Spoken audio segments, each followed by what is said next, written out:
സംഖ്യ 15-ാം അധ്യായം. കർത്താവിനുള്ള കാഴ്ചകൾ.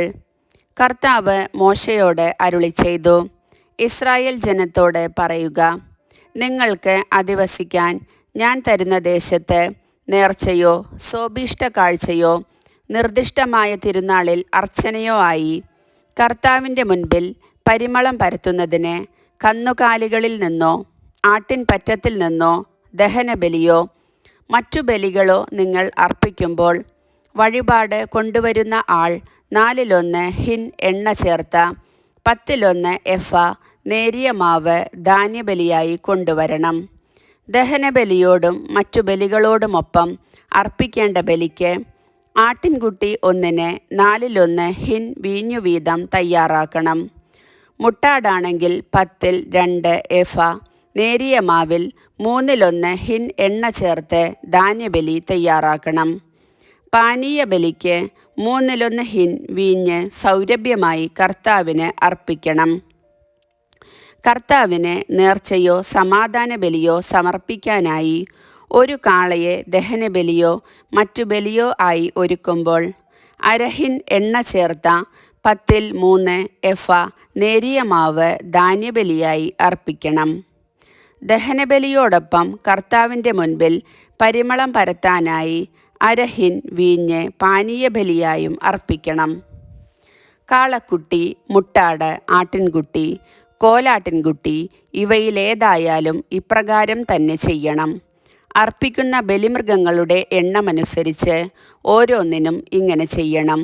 സ്വദേശികൾ കർത്താവിന് സുഗന്ധവാഹിയായ ദഹനബലി അർപ്പിക്കുമ്പോൾ ഇങ്ങനെ തന്നെ അനുഷ്ഠിക്കണം. തൽക്കാലത്തേക്ക് നിങ്ങളുടെ കൂടെ താമസിക്കുന്ന പരദേശിയോ നിങ്ങളുടെ ഇടയിൽ സ്ഥിരതാമസമാക്കിയ ഒരുവനോ കർത്താവിന് സുഗന്ധവാഹിയായ ദഹനബലി അർപ്പിക്കാൻ ആഗ്രഹിക്കുന്നെങ്കിൽ നിങ്ങൾ ചെയ്യുന്നത് പോലെ തന്നെ അവനും ചെയ്യണം. സമൂഹത്തിന് മുഴുവൻ നിങ്ങൾക്കും നിങ്ങളോടുകൂടെ വസിക്കുന്ന പരദേശികൾക്കും എക്കാലവും ഒരേ നിയമം ആയിരിക്കും. നിങ്ങളും പരദേശികളും കർത്താവിൻ്റെ മുൻപിൽ ഒന്നുപോലെ തന്നെ. നിങ്ങൾക്കും നിങ്ങളോടുകൂടെ വസിക്കുന്ന പരദേശികൾക്കും ഒരേ നിയമവും ചട്ടവും ആയിരിക്കണം. കർത്താവ് മോശയോട് അരുളിച്ചെയ്തു, ഇസ്രായേൽ ജനത്തോട് പറയുക, ഞാൻ കൊണ്ടുപോകുന്ന നാട്ടിൽ എത്തിക്കഴിഞ്ഞ് അവിടെ നിന്ന് ആഹാരം കഴിക്കുമ്പോൾ നിങ്ങൾ കർത്താവിന് കാഴ്ചയർപ്പിക്കണം. ആദ്യം കുഴയ്ക്കുന്ന മാവ് കൊണ്ട് ഒരപ്പം ഉണ്ടാക്കി കർത്താവിന് കാഴ്ചയായി സമർപ്പിക്കണം.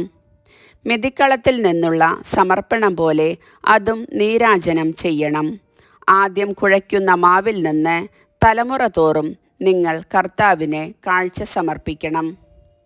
കർത്താവ് മോശ വഴി നൽകിയ കൽപ്പനകൾക്കെതിരായി അന്നു മുതൽ നിങ്ങളും നിങ്ങളുടെ സന്താനങ്ങളും സമൂഹത്തിൻ്റെ ശ്രദ്ധയിൽപ്പെടാതെ അബദ്ധവശാൽ തെറ്റു ചെയ്യാൻ ഇടയായാൽ സമൂഹം മുഴുവനും കൂടി ഒരു കാളക്കുട്ടിയെ കർത്താവിന് സുഗന്ധവാഹിയായ ദഹനബലിയായി അർപ്പിക്കണം.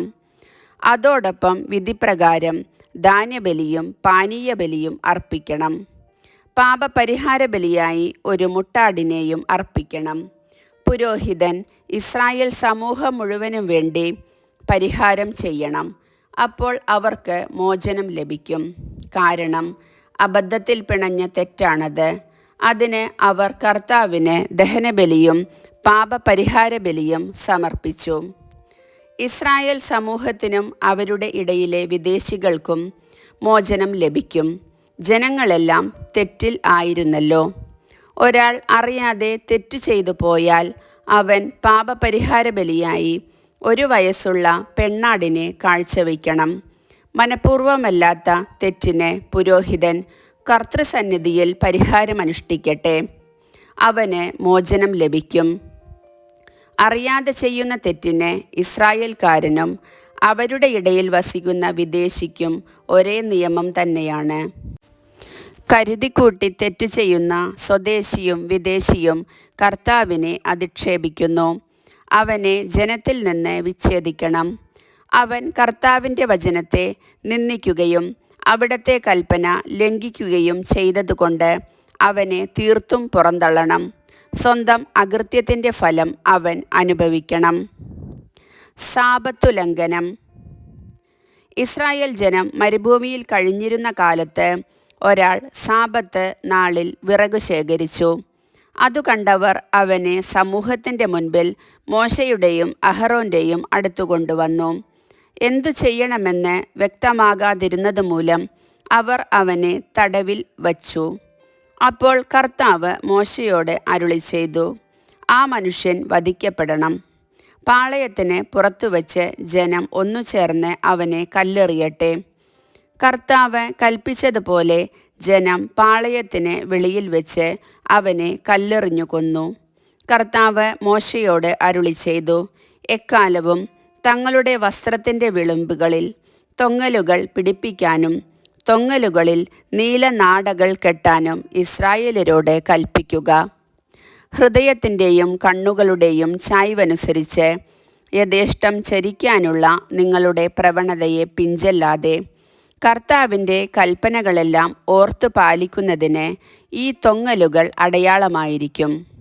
അങ്ങനെ നിങ്ങൾ എൻ്റെ കൽപ്പനകൾ ഓർത്ത് അനുഷ്ഠിക്കുകയും നിങ്ങളുടെ ദൈവത്തിൻ്റെ മുൻപിൽ വിശുദ്ധരായിരിക്കുകയും വേണം. നിങ്ങളുടെ ദൈവമായിരിക്കേണ്ടതിന് നിങ്ങളെ ഈജിപ്തിൽ നിന്ന് കൊണ്ടുവന്ന നിങ്ങളുടെ ദൈവമായ കർത്താവാണു ഞാൻ. ഞാനാണ് നിങ്ങളുടെ ദൈവമായ കർത്താവ്. കർത്താവിൻ്റെ വചനം.